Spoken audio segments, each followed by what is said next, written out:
Aí corta para a CPI do crime organizado.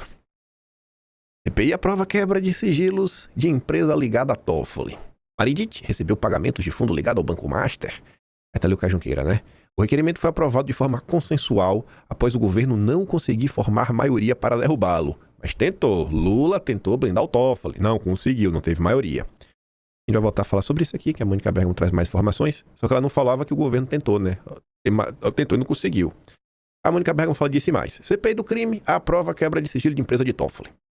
Aí tá no subtítulo. Dona Viviane será convidada a explicar relações com o Master. E essa palavrinha muda tudo, né? Convidada, não convocada. Os irmãos do Toffoli foram convocados. Aí você é obrigado a ir. Convite. Aí você vai lá se quiser. Se tiver tempo aí, tiver disponibilidade. Ela é uma mulher muito ocupada, né? Não vai perder o tempo dela com uma patifaria dessa. Diversas autoridades estão convocadas. Senador Alessandro Vieira afirma que fato é histórico. A CPI aprovou nesta quarta um requerimento de quebra de sigilo da Maridit. A quebra de sigilo abarca o período de janeiro de 2022 a 8 de fevereiro de 2026. O senador, Alessandro Vieira, afirma para Mônica Bergamo que é um passo histórico para o fim da impunidade no Brasil. Essas relações da alta cúpula do judiciário com figuras envolvidas em crime nunca foi investigada. Não estamos fazendo condenação prévia, mas sim querendo esclarecer os fatos. Numa república de verdade, todos podem ser investigados. Ninguém está acima da lei. Os sigilos do Master também foram quebrados. A CPI aprovou ainda a convocação de José Carlos Dias Toffoli, que é padre, e do engenheiro José Eugênio Dias Toffoli, e ambos são irmãos do Toffoli. E aí, decidiu ainda convidar, né? Convidar, na convocação. Não é obrigatório aí, é convite. Vai se quiser. Tanto o Toffoli quanto o Dom Pedro III, explicar, se eles quiserem ir, né? Tiverem um tempinho. Eles também aprovaram um convite para que Viviane, a mulher de Dom Pedro III, explique o seu trabalho com o Master. E você se pergunta, pô, não podia ter feito uma convocação?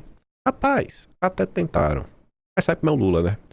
Pelo Toffoli, o Lula não vai mover céus e terras, mas pelo Xandex. Ave Maria. Na hora que Lula vê aquela careca brilhando, o Lula já treme, né? Com medo de ser preso. Ele é um homem pra todo mundo. Senado barrou quebra de sigilo de escritório da mulher de Dom Pedro III. Um parecer técnico. 100% técnico. Ah, eu adoro isso. Quando é na técnica, é muito bom. Mas um parecer técnico da advocacia do Senado, concluiu do ponto de vista jurídico, não era recomendável a quebra de sigilo do escritório de advocacia nas circunstâncias apresentadas. Serviu de base para que a CPI do crime organizado não levasse adiante requerimentos contra o escritório da dona Viviane. Pronto. Decisão, gente, 100% técnico. Graças a Deus. Pra ninguém ficar aí, né? Esses bolsonaristas.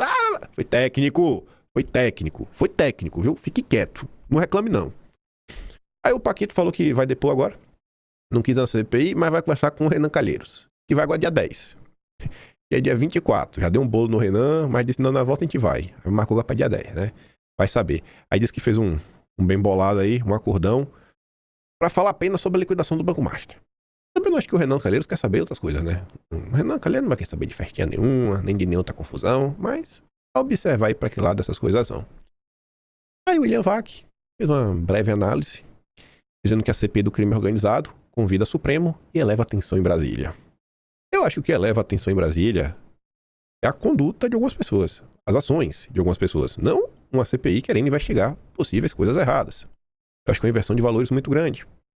Mas dependendo da minha opinião, que não serve de nada, o William Vac fala que tem toda a razão de ser uma das frases mais famosas da política em Brasília. A de que se sabe como começa uma CPI, é uma comissão parlamentar de inquérito, mas nunca se sabe como termina. Pode ser que leve a mais investigações, revelações, denúncias, até prisões, embora ultimamente tenha levado a nada. Pois já se sabe como vai começar uma delas, a do crime organizado. Começou de forma bombástica, fazendo convites a ministro do Supremo para comparecer, além do presidente e do ex-presidente do Banco Central, ex-ministros da Fazenda de vários governos e um ministro palaciano do atual. Ao contrário de convocações, convites não obrigam a pessoa convidada a depor em uma CPI. Portanto, os ministros convidados, Toffoli e Dom Pedro III, não precisam ir e não vão. Claro que se trata de uma armadilha, sobretudo política, dado o óbvio desgaste de ver integrantes da corte convidados a falar sobre eventuais ligações com um banqueiro acusado de fraude, um dos assuntos investigados para a CPI, né, que é o escândalo do Banco Master. Mas o que a CPI está tentando fazer, de início, é quebrar o sigilo de uma empresa a qual está ligado um dos ministros. E aí o jogo se torna muito mais perigoso para todos os envolvidos. Dado o amplo grau de compra de acesso exercido pelo dono do Banco Master em vários setores da política brasileira, é bem reduzido o apetite no parlamento por uma CPI voltada apenas para o tal banco. Alguém sabe como isso termina? Do ponto de vista da política, talvez melhor nem mesmo saber, não é? É diferente para o Supremo. Não se sabe de fato como essa CPI vai acabar, mas para a corte, né, já começou mal. Aí falando que começa mal, esse clima, cada um ontem resolveu reforçar mais uma vez. Por isso que eu tô sentindo falta aqui da luz, tô meio escuro. Também dos problemas, e batendo até caindo da questão, né, queda fake news, BIDOAB, os absurdos aí que estavam rolando. Aí a Brígido, que tá cobrindo bastante essas coisas ligadas ao judiciário, diz que o inquérito das fake news é a gênese da crise atual do Supremo. Quem poderia imaginar, né? Quem poderia imaginar que nasceu com queda das fake news? A coisa fugiu do controle quando o Supremo escolheu usar o fim para justificar os meios, mas precisamente há 7 anos, quando foi aberto o inquérito das fake news para investigar crimes dos quais as vítimas tinham direito ao foro especial, não investigado. Parando aqui para pensar sem birra, eu não sei nem se eu colocaria o inquérito como a gênese. Eu acho que a gênese da crise, eu vou ampliar, a crise atual do Brasil, não do Supremo, porque eu acho que é uma crise generalizada. A crise do Supremo é a crise do Centrão, é a crise do PT. Você pode até ter mais revolta, sei lá, mais desprezo pelo Supremo do que pelo Lula. Eu acho que tem uma tendência forte disso daí. Mas acho que na cabeça de todo mundo, Lula é igual ao Supremo. Políticos do Centrão é igual ao Supremo. As pessoas colocam todas essas pessoas no mesmo balaio de gato.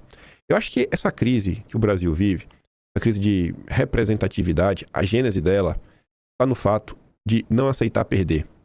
A partir do momento que essas pessoas perderam a presença da República e perderam o controle do público, não do Brasil inteiro, mas claramente eles perderam o controle de uma parcela da população. É só olhar para o movimento bolsonarista. Todo esse movimento aí que, encabeçado por Bolsonaro, vem acordando pessoas, vem politizando o povo, falando da importância, né, da política, explicando como as coisas funcionam. A partir do momento que isso tudo aconteceu e eles se negaram à possibilidade do povo ditar os rumos do Brasil, aí começou a crise.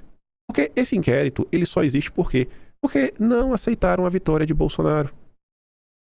Na verdade, esse inquérito nem começa para falar da vitória de Bolsonaro, né? Esse inquérito começa lá na própria turma da Receita, depois vai para Cusoé, ele só vai para cima do bolsonarismo por conta do Moro.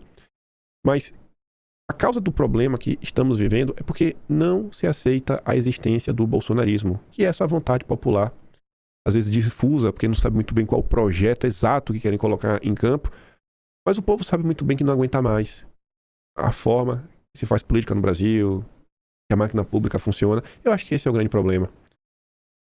De coração, gente, assim, a maior parte dessas pessoas tem muito mais dinheiro do que elas precisam. E o cargo, o salário dessas pessoas que ocupam a máquina pública é um nada perto do dinheiro que elas possuem. Não sai até do Supremo. Pega o Ciro Nogueira. Vocês acham que o Ciro Nogueira é um cara pobre? Mira pobre? O Ciro Nogueira tem várias empresas, a família dele tem várias empresas. O Ciro Nogueira é um cara aí que uma vez eu estava conversando com alguém que fala assim, bicho, quando você fala de Ciro Nogueira, você está falando de uma pessoa de 9 dígitos. 7 é milhão, né? 9 dígitos, alguém na centena de milhão em patrimônio. Eu acho que um cara desse precisa do salário de senador? Não precisa pra nada. Absolutamente pra nada. Aí essas pessoas, elas têm a oportunidade verdadeira de gastar todo o tempo delas possível pra discutir o país, porque elas não precisam garantir o pão de cada dia, eles têm dinheiro suficiente para as próximas gerações. E ao invés dessas pessoas trabalharem pra construir um país decente e entrar pra história como, sabe, herói nacional, entrar no livro dos heróis nacionais, essas pessoas não movem uma pena pra resolver nada. Só se move em torno de lobby para resolver nada para quem, assim, para resolver para quem não precisa de nada, porque também já é extremamente abastado. Isso me dói demais. Eu penso, cara, vocês têm uma oportunidade única na vida de vocês. Eu não quero ser político, vocês sabem que eu não sou filiado de um partido, não serei político, mas eu olho assim na política, poxa, é um caminho para você colocar seu nome no livro de história. Eu acho isso um negócio tão sensacional, sabe? Se eu fosse político, eu queria ver meu nome lá, se tiver velho, mostrar pro meu neto, falar, aqui, ó, olha teu avô aí, ó. Teu avô botou pocano, bicho. Mas vamos lá, né? Enfim, desde que tomou posse como presidente da corte, Fachin tem recebido de colegas apelos para encerrar o inquérito. Já passou da hora, disse o ministro à coluna em caráter reservado. A OAB entregou um ofício a Fachin com esse pedido, mas é pouco provável que ele seja atendido. Justificativa para a abertura do inquérito foi a excepcionalidade do caso. A missão de órgão de investigação, a necessidade de proteção da democracia, suas instituições. No inquérito, o Supremo aprendeu que, se considerar uma causa muito importante, vale tudo para atingir o fim almejado. A gênese da atual crise do Supremo vem dessa máxima. Em nome da autoproteção, o Supremo acostumou-se a abdicar das regras do jogo. Em janeiro, Dom Pedro III instaurou, dentro do mesmo inquérito, uma investigação para descobrir se a Receita havia acessado ilegalmente dados sigilosos de ministro do tribunal. Nos bastidores, ministros reclamam que não havia indício prévio da prática criminosa para justificar a investigação. Para eles, Dom Pedro III lançou mão do expediente para descobrir quem vazou informações sigilosas de sua esposa, a advogada Viviane de Moraes, contratada pelo Master. Ministros também não gostaram da decisão de Dom Pedro III de pedir um levantamento sobre eventuais devassas em informações deles e de seus familiares, sem terem sido previamente consultados. A aposta interna é que, se for levado um recurso ao plenário, essa investigação será arquivada. Não está falando do inquérito das fake news, mas dessa investigação.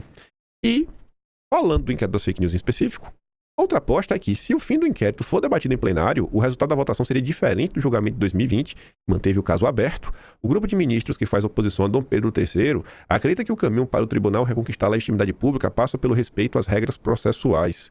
Mas o pedido do AB não deve chegar ao plenário, primeiro porque Fachin já se desgastou o suficiente com o grupo de Moraes ao atuar pelo afastamento do Toffoli do caso do Banco Master. E também porque encerrar o inquérito a partir de um ofício do AB só como um atalho procedimental, uma medida de quem prefere seguir desrespeitando os meios para obter os fins desejados. Eu não sei por qual caminho vai se encerrar, e pode ter atalhos para perseguir, por que não para resolver? Porque enquanto não resolve, Dom Pedro III determina o uso de tornozeleira eletrônica em sexto alvo de apuração sobre vazamento de dados. Ele não para.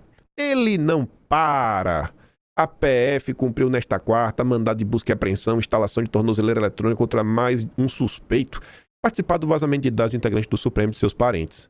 A determinação foi feita por Dom Pedro III. A investigação sobre os vazamentos foi incluída no inquérito das fake news, aberto em 2019, e do qual o ministro é relator. Para abrir o inquérito, para perseguir o bolsonarismo, aí pode passar por cima de tudo. Não, mas aí a OAB não pode. Aí para resolver não pode ter atalho. É incrível, né? E só a informaçãozinha que rolou ontem. Medidas de Mendonça afastam homens de confiança de Toffoli na investigação. Os peritos lá, o Malu Gaspar, o Toffoli escolheu a dedo e o Mendonça deu um tapa em mim e falou: sai, vaza, sai de perto de mim. Tá ok, não tô ainda botando muita fé no Mendonça não, mas tá ok. Acho que o Mendonça devia tirar o sigilo da investigação, para começar. Seria de boníssimo tom. Mas